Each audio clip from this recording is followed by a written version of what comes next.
नमस्कार, राधे राधे। मैं आप सभी का स्वागत करती हूँ जीनियस कोचिंग क्लासेस की यूट्यूब चैनल पर। मैं आज आप सभी के सामने 20 नवंबर का करंट अफेयर लेके आई हूँ। जैसा कि कल वर्ल्ड कप हुआ था, तो किस्मत बेकार थी, तो इंडिया हार गई। कितनी मेहनत करी, उसके बाद इंडिया हार गई। कहीं ना कहीं मिस फील्डिंग भी हुई है, और ऑस्ट्रेलिया की तरफ से कितनी अच्छी फील्डिंग हुई है कहीं ना कहीं। पर ठीक है, कि मेहनत तो सभी करते हैं। ठीक है, इस बार नहीं तो अगली बार देखेंगे। चलिए, तो पहले क्वेश्चन की तरफ बढ़ते हैं। इसका जो पहला क्वेश्चन है, अंतर्राष्ट्रीय छात्र दिवस हर साल कब मनाया जाता है? इसके ऑप्शंस आपके पास हैं: 17 नवंबर, 18 नवंबर, 19 नवंबर, 20 नवंबर। अगर किसी को आंसर पता है तो बताएं। इसका जो आंसर है वो मैं बताती हूँ। इसका जो आंसर है वो है 17 नवंबर। ये जो राष्ट्रीय छात्र दिवस जो है, जो बाहर पढ़ने के, विदेश पढ़ने के लिए जो बच्चे जाते हैं, उनको प्रोत्साहन देने के लिए अंतर्राष्ट्रीय छात्र दिवस मनाया जाता है। इनकी इस दिवस के दिन हम शिक्षा को बहुत महत्वता बताते हैं। लोग प्रति व्यक्ति को हम शिक्षा की महत्वता बताते हैं इसमें। और जो अंतर्राष्ट्रीय शिक्षा है, ठीक है, जैसे कोई देश से विदेश में जा रहा है शिक्षा के लिए, तो उसको कई चुनौतियां आती हैं। जैसे भाषा संबंधी चुनौती आएगी, संस्कृति के संबंधी चुनौती आएगी। तो उसको फेस करने के लिए, उसका नेतृत्व करने के लिए, उसको साहस भरने के लिए हम ये दिवस मनाते हैं। और जो छात्रों ने विदेश जाके शिक्षा प्राप्त करी और जो योगदान हमारे देश को दिया, उसको भी प्रोत्साहित करने के लिए हम ये दिवस मनाते हैं। किस दिवस को मनाते हैं? अंतर्राष्ट्रीय छात्र दिवस। ये हर साल 17 नवंबर को मनाया जाता है। चलिए आगे बढ़ते हैं। देखिए, जो मैंने पढ़ाया है, मैंने अभी जो बोला है वही इसमें लिखा है, कुछ अलग से नहीं लिखा है। एक बार आप इसको पढ़ लीजिए, क्योंकि मुझसे लोग बागों ने पर्सनल भी बोला है और मुझे भी लगता है कि इसको पढ़ने में टाइम वेस्ट होता है। और जहाँ मुझे लगेगा कि पढ़ना है तो मैं आपके सामने पढ़ दूंगी। ठीक है, जो मैंने बोला है वही है कि अंतर्राष्ट्रीय छात्र दिवस जो है वो 17 नवंबर को मनाते हैं। और जो विदेश जो बच्चे शिक्षा ग्रहण करने के लिए जाते हैं, उनको प्रोत्साहन देने के लिए, शिक्षा को प्रोत्साहन देने के लिए, और उन छात्रों द्वारा जो योगदान दिया गया है उसको सराहना करने के लिए हम अंतर्राष्ट्रीय छात्र दिवस मनाते हैं। वो हर साल 17 नवंबर को मनाया जाता है। ठीक है, आप एक बार इसको पढ़ लीजिएगा। चलिए आगे बढ़ते हैं।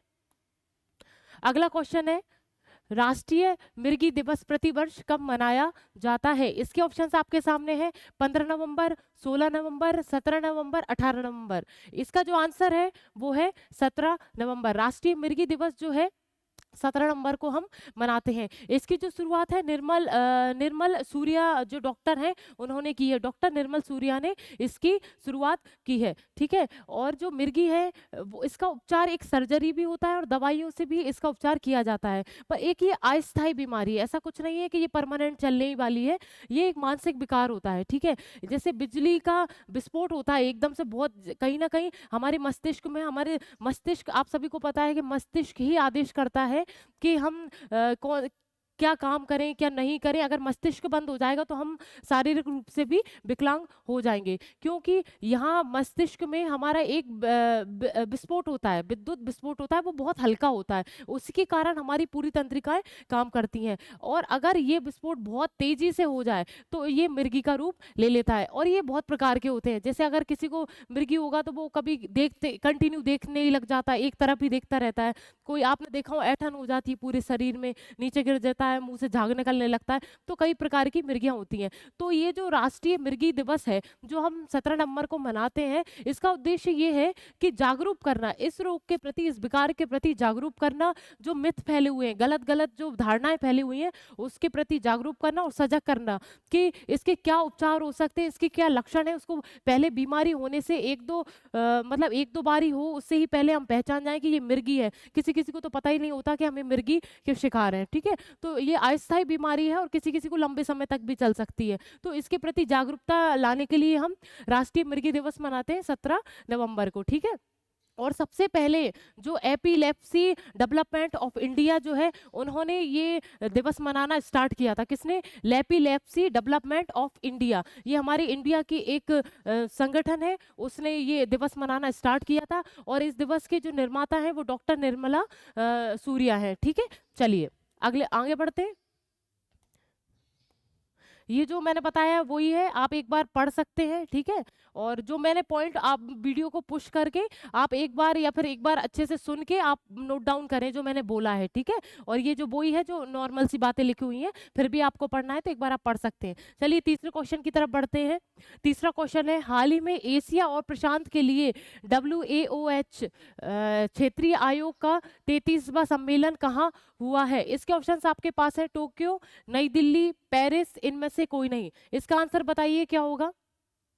इसका जो आंसर है वो है नई दिल्ली। इसका जो फुल फॉर्म है, वर्ल्ड एनिमल ऑर्गेनाइजेशन हेल्थ, विश्व पशु स्वास्थ्य संगठन, ठीक है। हिंदी में क्या है? विश्व पशु स्वास्थ्य संगठन, वर्ल्ड एनिमल ऑर्गेनाइजेशन हेल्थ, ठीक है। इसका जो ऑप्शन सॉरी इसका फुल फॉर्म है। और ये जो 33वां इसका जो सम्मेलन हुआ था वो कहाँ हुआ था? नई दिल्ली, ठीक है। जो विश्व पशु स्वास्थ्य संगठन है ये एक अंतरराष्ट्रीय संगठन है। अंतरराष्ट्रीय संगठन यानी बहुत सारे देश इसमें जुड़े हुए हैं। देशों की संख्या कभी बढ़ भी जाती कभी घट भी जाती, तो इससे याद करने की जरूरत नहीं है कि इसमें कितने देश सम्मिलित हैं, क्योंकि कभी हट भी जाएंगे और कभी बढ़ भी जाएंगे, ठीक है। तो ये अंतरराष्ट्रीय संगठन है विश्व पशु स्वास्थ्य संगठन। इनका उद्देश्य यह होता है कि पशुओं में जितनी भी बीमारियां व्याप्त हैं और जो प्रचलित में जो एकदम से बीमारियां आ जाती हैं उनके प्रति आप देखें कि मतलब ये कौन सी, उसको पहचानना सीखें, कि उसकी जांच करें कि भैया ये कौन सी बीमारी है, उसका उपचार क्या हो सकता है, इसके प्रति ये काम करता है। और पशुओं को कितना अच्छा आहार हम दे सकते हैं, ठीक है, उनकी स्वच्छता का ध्यान रखें। मतलब पशुओं के विकास के लिए, पशुओं को अच्छा जीवन देने के लिए या उनकी मृत्यु दर कम करने के लिए ये संगठन काम करता है। जैसा कि मैंने आपको बताया ये अंतर सरकारी संगठन है, ठीक है। और इसमें हर साल सम्मेलन हुआ करते हैं। तो जो अभी जो 33वां सम्मेलन हुआ है वो कहाँ हुआ है? नई दिल्ली में हुआ है, ठीक है। इस सम्मेलन में क्या हुआ, हमारे जो मंत्रालय, हमारे जो मत्स्य पालन पशु एवं डेयरी मंत्री के मंत्रालय के जो मंत्री हैं उनका नाम क्या है? उनका जो नाम है पुरुषोत्तम जी जो है, उन्होंने इसका उद्घाटन भी किया और इसका समापन भी किया। कौन से मंत्रालय के मंत्री ने? मत्स्य पालन एवं डेयरी मंत्रालय के मंत्री जो है पुरुषोत्तम जी ने हमारे इस 33वें सम्मेलन को नई दिल्ली में इसका उद्घाटन किया और इसका समापन भी किया, ठीक है। और ये जो मैंने आपको बताई दिया जो फुल फॉर्म है इसका आप अलग से लिख लेंगे। चलिए अब आगे बढ़ते हैं। ये देखिए, एक मिनट रुकिएगा, ये देखिए सब वही लिख रहा है। और इसमें 36 जो देश हैं, 36 देशों के इस जो सम्मेलन में 33वां जो सम्मेलन हुआ है नई दिल्ली में, उसमें 36 देशों के प्रतिनिधि, ठीक है, 36 देशों के प्रतिनिधि इस सम्मेलन में शामिल थे, ठीक है। बहुत सारे मंत्रालय के अलग अलग देशों के इस जो डेयरी मंत्रालय है, मत्स्य मंत्रालय है, पशुपालन जो मंत्रालय है, उसके जो प्रतिनिधि थे वो भी आए थे, और निजी सेक्टर से भी आए थे और सरकारी सेक्टर से भी ये प्रतिनिधि इसमें शामिल हुए थे, ठीक है। इसको विशेष आप ध्यान रखें। अगला क्वेश्चन है, हाल ही में संपन्न राष्ट्रीय खेल 2023 में सर्वश्रेष्ठ पुरुष एथलीट की ट्रॉफी किसे प्राप्त हुई है? इसके ऑप्शंस आपके पास हैं, श्रीहरि नटराज, संयुक्ता केट, प्रगति नाइक और इनमें से कोई नहीं। बताइए इसका आंसर क्या है? इसका जो आंसर है वो है श्रीहरि नटराज। ये क्या, किसके बारे में बात चल रही है? सर्वश्रेष्ठ पुरुष एथलीट, ठीक है। पहले एथलीट का मतलब समझ लीजिए। एथलीट जो होते हैं वो किसी भी मतलब खेल में जाने के लिए तैयार होते हैं, उनके शारीरिक रूप बहुत सक्षम होता है, ठीक है, धैर्यवान होते हैं, साहस होते हैं। आप एक से अन्य खेलों में भी भाग ले सकते हैं, मतलब किसी भी खिलाड़ी को हम एथलीट कहा जाता है, ठीक है। और जो श्रीहरि नटराज जो है वो ओलंपिक तैराक है। क्या है? ओलंपिक तैराक में इन्हें पुरुष जो है इनको ट्रॉफी मिली है, सर्वश्रेष्ठ पुरुष एथलीट की इनको ट्रॉफी मिली है, ठीक है। किसको मिली है? श्रीहरि नटराज को मिली है। और ये जो राष्ट्रीय खेल जो है 2023 वो हमारे गोवा में हुआ था। आप सभी को पता है क्योंकि ये बहुत प्रचलित रहा था। गोवा में हमारा ये राष्ट्रीय खेल 2023 हुआ था, ठीक है। इसकी जो डेट है वो 25 अक्टूबर से 2023 से लेके 9 नवंबर तक इसकी डेट रही थी। आप सभी ने देखा होगा, ठीक है, कंटिन्यू इसके आंकड़े भी आ रहे थे। तो इसमें जो फर्स्ट नंबर पे रहा है वो रहा है महाराष्ट्र। पर जो हमारे जो 2023 का एथलीट, सर्वश्रेष्ठ पुरुष एथलीट जो ट्रॉफी मिली है वो हमारे श्रीहरि नटराज को मिली है। और ये ओलंपिक तैराक है। क्या है? ओलंपिक तैराक है। और इसका जो मैंने आपको पहले भी बताया था, शायद आपने नोट भी किया हो, कि जो राष्ट्रीय खेल है वो 2040 से पहले इनको क्या नाम दिया गया था? 2040 से पहले इनको नाम दिया गया था भारतीय ओलंपिक खेल, 2040 से पहले। और 2040 में हमने इसका नाम क्या रख दिया? राष्ट्रीय खेल। ठीक है, तो आप इसको विशेष ध्यान रखें। मैं इस पे एक बार नोट कर दे रही, 1940 में इसको हमने राष्ट्रीय खेल घोषित कर दिया था। ठीक है, और इससे पहले जो इसका नाम था वो ओलंपिक था। ठीक है, और इससे जो पहले था वो क्या था? भारतीय ओलंपिक खेल, भारतीय ओलंपिक खेल। ठीक है, चलिए आप इसको विशेष ध्यान रखें। और ये गोवा में हुआ था, और सबसे पहला जो प्रथम स्थान पे रहा है वो महाराष्ट्र रहा है। ठीक है, और इसमें जो अभी मैंने आपको पढ़ाई दी है, श्री हरि जो नटराज है वो सर्वश्रेष्ठ पुरुष एथलीट हैं। ठीक है, और जो महिला रही है, सर्वश्रेष्ठ महिला एथलीट जो रही है, वो उनका नाम है जिम्नास्टिक में थी। ये संयुक्त रूप से 2 लड़कियां थी। इनका जो नाम है जो इसी में लिख रहा है, संयुक्ता प्रसेन केला। इनका पूरा नाम है संयुक्ता प्रसेन केला और प्रणति नायक।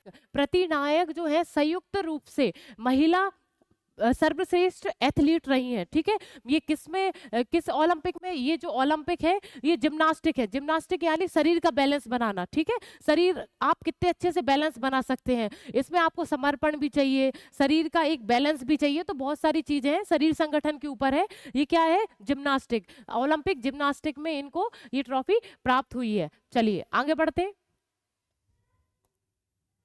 अगला क्वेश्चन है, हाल ही में संपन्न राष्ट्रीय खेल सॉरी, ये तो इसकी डिटेलिंग है जो मैंने आपको बता दी है। आपका अगर मन करे तो आप इसको एक बार पढ़ सकते हैं। ये देखिए, आप इसको पदक के नाम भी लिख रहे हैं। जो श्री हरि नटराज है, इनको 8 स्वर्ण पदक मिले हैं। ठीक है, 8 स्वर्ण पदक मिले हैं, और इनको एक रजत पदक और एक कांस्य पदक मिला है। जो श्री हरि नटराज है उनको 8 स्वर्ण पदक मिले हुए हैं, एक कांस्य और एक रजत। और ये जो संयुक्ता जी है और जो प्रगति जी है, प्रणति जी है, इनको 4 स्वर्ण पदक प्राप्त हुए हैं, और इनको कांस्य प्राप्त नहीं हुआ, इनको एक रजत पदक प्राप्त हुआ है। ठीक है, कांस्य इन्हें प्राप्त नहीं किया है। चलिए आगे बढ़ते हैं।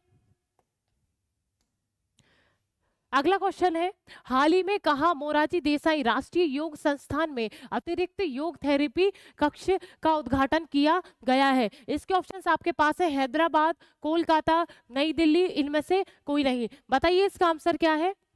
चलिए इसका आंसर जो है वो है नई दिल्ली। अब सबसे पहले जो बात है, मोरारजी देसाई, अब जब नाम आ गया है तो सर ने संविधान बहुत अच्छे से पढ़ा है, मैं बहुत पिछली क्लासों में भी बोल चुकी हूँ कि मोरारजी देसाई जो एक नाम है, आप मुझे कमेंट में देखो, कुछ लोगों के कमेंट तो आते हैं, जैसे कोई अजय जो मेरा ही भाई है, ठीक है, वो अजय, और कोई नैन्सी करके हैं, बहुत सारे कमेंट आते हैं, कम से कम 5-6 कमेंट आते हैं बस। उसके अलावा 3 मैंने वीडियो में देख लिया है, सिर्फ 3 लोगों के ही कमेंट आते हैं, 3 या 4 लोगों के, बाकी किसी के कमेंट नहीं आते। ठीक है, अब मुझे आप सभी कोशिश करें ना, भले गलत गलत बताएं, कोई जरूरी नहीं है कि आप सही बताएं, पर आप कोशिश तो करें, कमेंट करें, जिससे मैंने आपको पहले भी कहा है कि मुझे प्रोत्साहन मिलता है, और आप प्रोत्साहन देंगे तो मैं कहीं ना कहीं अपने आप में भी और सुधार करूंगी, क्योंकि मैं आप लोगों के बीच में से ही उठ के आई हूँ। ठीक है, तो चलिए आप सहयोग करें, आप मुझे, चलिए आप कमेंट में आप मुझे ये बताएंगे कि जो मोरारजी देसाई है उनके समय पर कौन सा संविधान संशोधन हुआ और उन्होंने कौन सा शब्द संविधान में जुड़वाया, उनका संविधान में कौन सा चेंज हुआ, कौन से संविधान संशोधन था, और उसमें कौन से नए शब्द जुड़े, ये भी आप मुझे बताएंगे, और आप सभी लोग कमेंट करेंगे। ठीक है, चलिए राष्ट्रीय योग संस्थान, ये जो हमारे जो मोरारजी देसाई राष्ट्रीय योग संस्थान है, ये एक राष्ट्रीय संस्थान है। ठीक है, ये एक राष्ट्रीय संगठन है जो हमारे देश में काम करता है। इन्होंने एक अतिरिक्त थेरेपी कक्ष बनाया है, जिसमें इसका मतलब होता है हम किसी भी मरीज का उपचार जिस कक्ष में करते हैं उस कक्ष का स्थापना की है उन्होंने। कहा अतिरिक्त कहाँ पर की है? नई दिल्ली में की है। ठीक है, और ये जो आयुष मंत्रालय का काम मैं आपको बता दूं, ये केंद्रीय मंत्रालय है, ये पहले से मंत्रालय नहीं था, केंद्रीय मंत्रालय नहीं था। आयुष मंत्रालय 2014 से इसकी स्थापना हुई है। आयुष मंत्रालय की स्थापना कब हुई है? 2014 से हुई है। एक मिनट में आपको लिख दे रही हूं,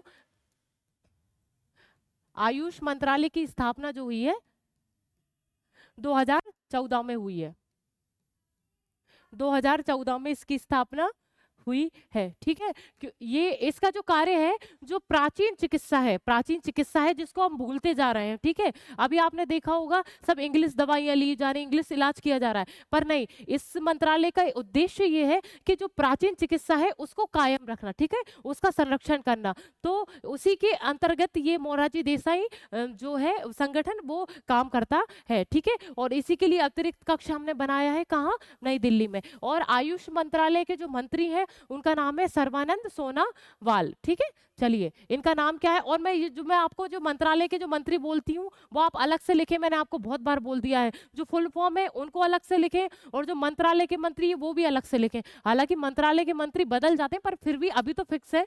ठीक है, तो इनका नाम लिखें। और आयुष मंत्रालय के मंत्री मैंने अभी आपको बताए, सर्बानंद सोनोवाल। चलिए आगे बढ़ते हैं। अगला क्वेश्चन है, ये डिटेल दी है उसके बारे में, आप सब पढ़ सकते हैं। चलिए अगला क्वेश्चन है, हाल ही में टीएचडीसी इंडिया ने कहा नवीनीकरणीय ऊर्जा परियोजनाएं विकसित करने हेतु समझौता किया है। ठीक है, इसका जो फुल फॉर्म है आप मेरे साथ लिखते जाइए, इसका जो फुल फॉर्म है लिखिए, Tehri Tehri hydro Tehri hydro development Tehri hydro development corporation.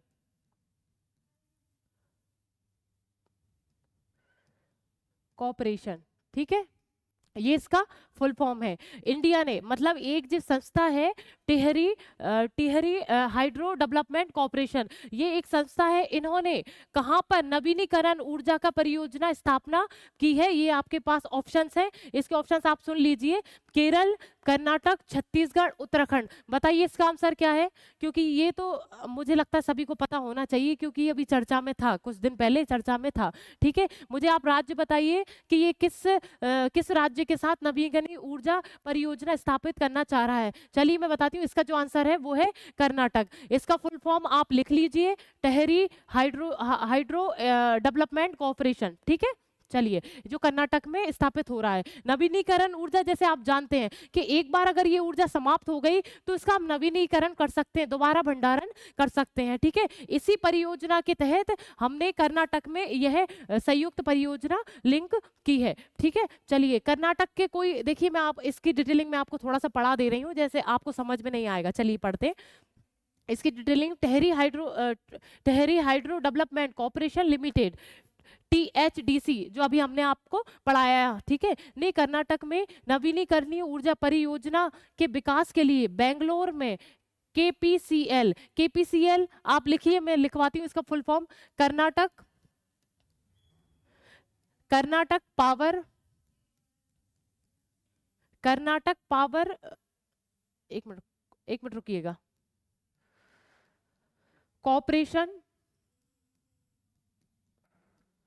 Corporation limited.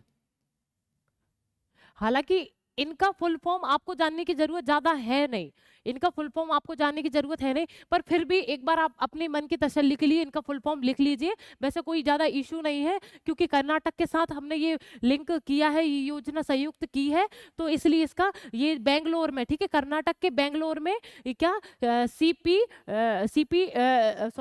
KPCL, ये इसका फुल फॉर्म जो मैंने आपको लिखा दिया है, कर्नाटक पावर कॉर्पोरेशन लिमिटेड। ठीक है, और KREDL ये भी वहां की एक संगठन है। ठीक है, उनके साथ हमने समझौता ज्ञापन कर हस्ताक्षर किए हैं। कॉर्पोरेट संचार के अपर महाप्रबंधक, ये जो दोनों हमने नाम पढ़े हैं, ये संगठन कर्नाटक के हैं, कर्नाटक में बेंगलुरु के हैं। बेंगलोर के ये दो संगठन है, उनके जो महाप्रबंधक है उनका नाम क्या है, AN त्रिपाठी ने बताया, ये इनका जो नाम लिख रहा है AN त्रिपाठी ने बताया कि इस सहयोगात्मक प्रयासों में विभिन्न प्रकार की परियोजनाओं का लाभ विकास शामिल है। ठीक है, आप सभी जानते ही हैं कि ये लिंक हो गई है, तो स्वाभाविक सी बात है हमें जल विद्युतीकरण में भी आप लाभ मिलेगा, और नवीनीकरण ऊर्जा का जो नवीनीकरण होता है उसमें कई परियोजनाएं और लिंक होंगी, बहुत सारे लोग इससे लाभान्वित होंगे। तो ये तो स्वाभाविक सी बात है, उन्होंने, मैंने, अब आपको इतना सा ध्यान रखना है कि इसका फुल फॉर्म आपको याद रखना है,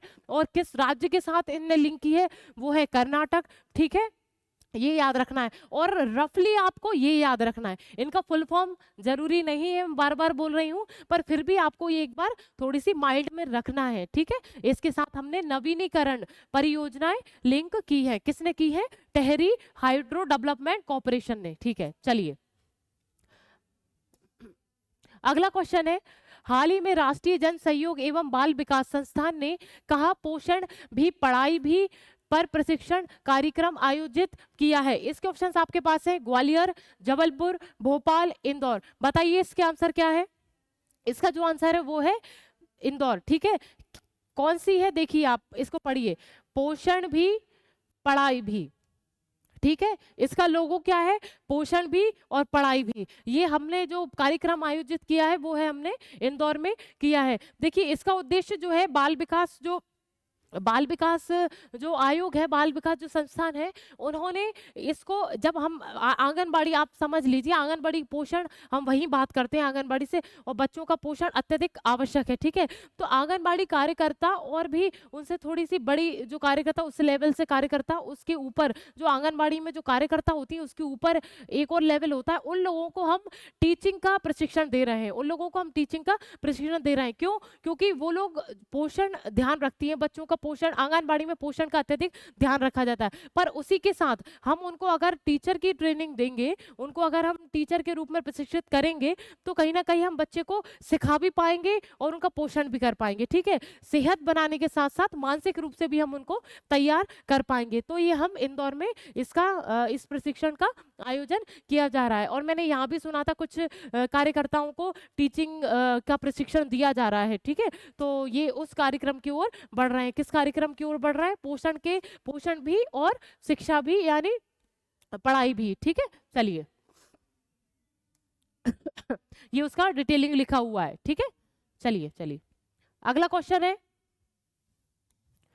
क्वेश्चन है, हाल ही में किस राज्य में पहला रेल कोच रेस्टोरेंट खोला गया है? इसके ऑप्शंस आपके पास है, गुजरात, हरियाणा, मध्य प्रदेश, उत्तर प्रदेश। बताइए इसका आंसर क्या है?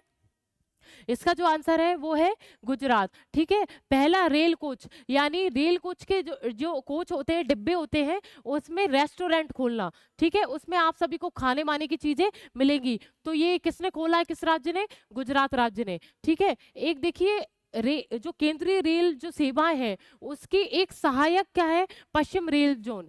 उसकी ही एक सहायक जोन है पश्चिम रेल जोन, ठीक है। इसके 6 मंडल हैं, ठीक है। एक मिनट में आपको लिख दे रही हूं, पश्चिम रेल जोन, पश्चिम रेल जोन। ये मैं आपको अभी बताई हूं कि केंद्रीय रेल सेवा की ये एक सहायक जोन है। इसके 6 मंडल हैं, इसके 6 मंडल, ठीक है।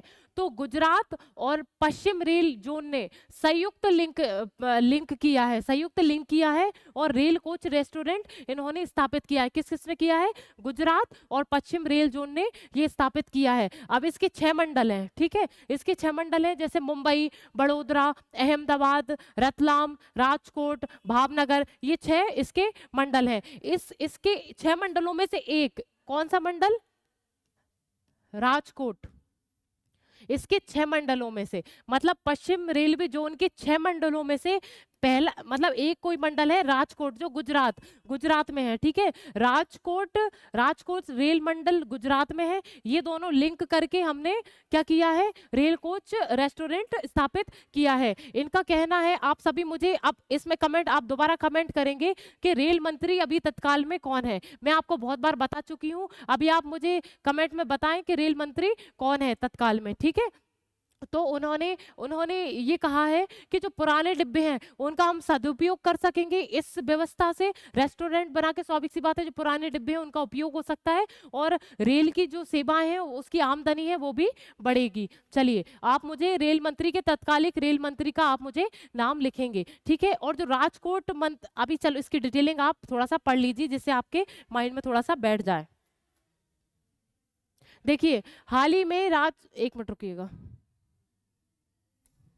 हाल ही में राजकोट में एस्टरॉन चौक अंडर ब्रिज के पास, ये देखो मैंने आपको बताया, ठीक है, राजकोट ये कोई चौक है, एस्टरोन चौक के पास से पश्चिम रेल जोन और गुजरात का पहला रेल कोच रेस्टोरेंट खुल गया है। अभी मैंने आपको बताया राजकोट मंडल रेल प्रबंधक अश्विनी कुमार, ये अश्विनी कुमार जो है वो एक जो अभी मैंने मंडल बताया राजकोट उसके प्रबंधक हैं। क्या नाम है? अश्विनी कुमार ने बताया कि राजकोट मंडल की इस अनूठी पहल का उद्देश्य रेलवे की आमदनी बढ़ाना और पुराने कोच को फिर से प्रयोग में लाना है। ठीक है, अगला क्वेश्चन है, अगला क्वेश्चन है,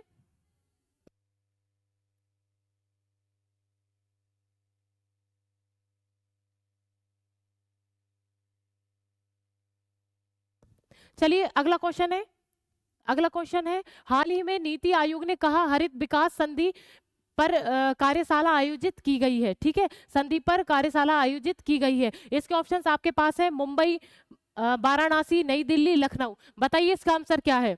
इसका जो आंसर है, चलिए पहले मैं एक चीज बता देती हूँ, पहले आप मुझे बताइए कि नीति आयोग अभी तत्काल, जैसे आप जब मुझे वीडियो में देखेंगे तो आप इसका आंसर तत्काल अपने रजिस्टर में लिखेंगे और नहीं आता है तो सुन के आप उसको संशोधित करेंगे। ठीक है, क्या है ये नीति आयोग? नीति आयोग की स्थापना कब हुई और ये किसको हटाकर नीति आयोग की स्थापना हुई? ये सर ने आप लोगों को बहुत बार बता चुके हैं। आप अभी तत्काल अपने रजिस्टर में नोट कीजिए कि नीति आयोग की स्थापना कब हुई। ठीक है, चलिए अब जिसको नहीं पता है मैं उसके लिए बता देती हूँ। जब प्राइम मिनिस्टर जो हमारे नरेंद्र मोदी जी है, इन्होंने 2014 में इसको भंग कर दिया था। किसको भंग कर दिया था? योजना आयोग को भंग कर दिया था। योजना आयोग के स्थान पर हम नीति आयोग लेके आए। ठीक है, ये जो हमारे नरेंद्र मोदी जी हैं प्राइम मिनिस्टर, उन्होंने 2014 में इसको बंद कर दिया था और नीति आयोग की स्थापना उन्होंने 1 जनवरी 2015 में की थी। ठीक है, इसको आप विशेष ध्यान रखें। ठीक है, और इस हरित विकास संधि कार्यशाला जो आयोजित हुई है वो हुई है नई दिल्ली में आयोजित हुई है। ये जो हरित विकास संधि जो है वो G20 के जो हमारा जो हस्ताक्षर घोषणा पत्र था उस पर आधारित है। G20 अभी कितना चर्चा में था आप सभी को पता होगा। G20 यानी 20 देशों का समूह, एक हर वर्ष मतलब हर साल उनका एक सम्मेलन हुआ जाता है, मतलब 20 देश एक साथ सम्मेलन करते हैं और बड़े बड़े मुद्दे होते हैं जिसमें भ्रष्टाचार, ऊर्जा, पर्यावरण, स्वच्छता, बहुत सारे मुद्दे इन पर वार्तालाप होता है, इनको एक मंच प्रदान होता है और कहीं ना कहीं संधियां होती हैं, कहीं ना कहीं एक घोषणा पत्र किए जाते हैं कि जो एक घोषणा पत्र कर दिया जाता है कि ऐसा ही होगा तो सारे देशों में फिर वो ऐसा ही होगा। ठीक है, तो ये जो 20 देशों का समूह था G20 जो हमारी नई दिल्ली में इसका सम्मेलन हुआ था। ठीक है, आप सभी को पता होगा। ठीक है, तो ये अभी जो हरित विकास संधि जो हुई है वो हमारी नई दिल्ली में हुई है। ठीक है, इसका उद्देश्य ये है कि ऊर्जा का हरित करना, मतलब जैसे आप सभी जानते हैं नई दिल्ली में कितना पॉल्यूशन है, बहुत ज्यादा पॉल्यूशन है, तो हरित विकास कितना हम हरा हरा यानी पेड़ पौधे कर सकते हैं, लगा सकते हैं। ठीक है, और ऊर्जा, ऐसी ऊर्जा मतलब जिसको मतलब जिससे प्रदूषण कम हो, ऐसी ऊर्जा का उपयोग करना, उसको प्रोत्साहन देना हरित विकास संधि का उद्देश्य है। ये कहाँ पर है? नई दिल्ली में बनाई गई है। चलिए ये जो आप एक ये और देख लीजिए, नई दिल्ली होटल में ली मेरीडियन, कौन सी होटल में?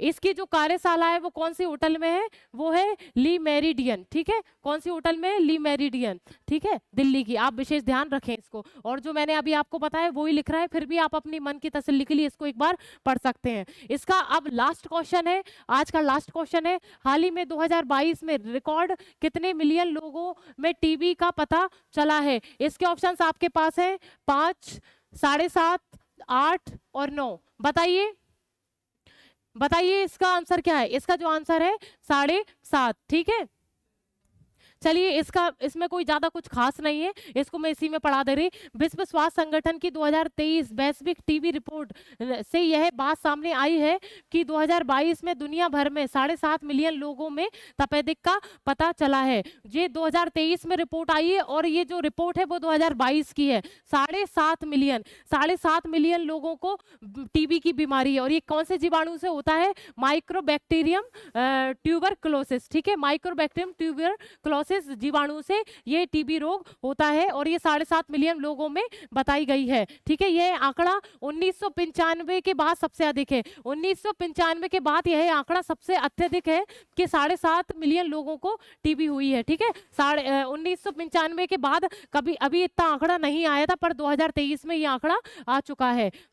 192 देशों और क्षेत्रों को पेश करने वाली रिपोर्ट में कहा गया है कि कई देशों में स्वास्थ्य सेवाओं तक पहुंच, स्वास्थ्य सेवाओं की वृद्धि के कारण ये आंकड़े आए हैं। कहीं ना कहीं हम हर क्षेत्र में स्वास्थ्य सेवाओं को पहुंचा रहे हैं और इसी प्रोत्साहन के कारण, इस त्याग के कारण के मतलब हर क्षेत्र में जहां पहुंचना बहुत मुश्किल है वहां हम स्वास्थ्य सेवा पहुंचा रहे हैं। इसी के कारण पता चला है कि टीबी के इतने मरीज हैं। ठीक है, चलिए ये क्वेश्चन अब यही समाप्त होते हैं। अब जो आंसर था, जो हमने पहले क्विज पढ़ा था, लास्ट वीडियो में जो क्विज था उसका जो आंसर था, देखिए अंतरराष्ट्रीय खनन एवं संसाधन सम्मेलन 2023 कहाँ हुआ था। बहुत लोगों ने आंसर दिया, उनके लिए मेरी तरफ से बहुत ज्यादा क्लैपिंग, बहुत बहुत साधुवाद। ठीक है, और भी आंसर दें। इसका जो आंसर है वो सिडनी, ऑस्ट्रेलिया के सिडनी में। क्या अंतरराष्ट्रीय खनन एवं संसाधन सम्मेलन 2023 कहाँ हुआ? ऑस्ट्रेलिया, सिडनी में। चलिए आज का क्विज मैं आपको बताती हूँ, इसका भी आंसर सभी को देना है। ठीक है, इसका भी आंसर सभी को देना है। इसका जो क्वेश्चन है, भारत और किस देश के मध्य गैल्फू कोकराझार रेलवे लिंक परियोजना शुरू की जाएगी? इसका आंसर आप सभी मुझे कमेंट में बताएंगे। ठीक है, अब मैं आपको कल मिलती हूँ। राधे राधे।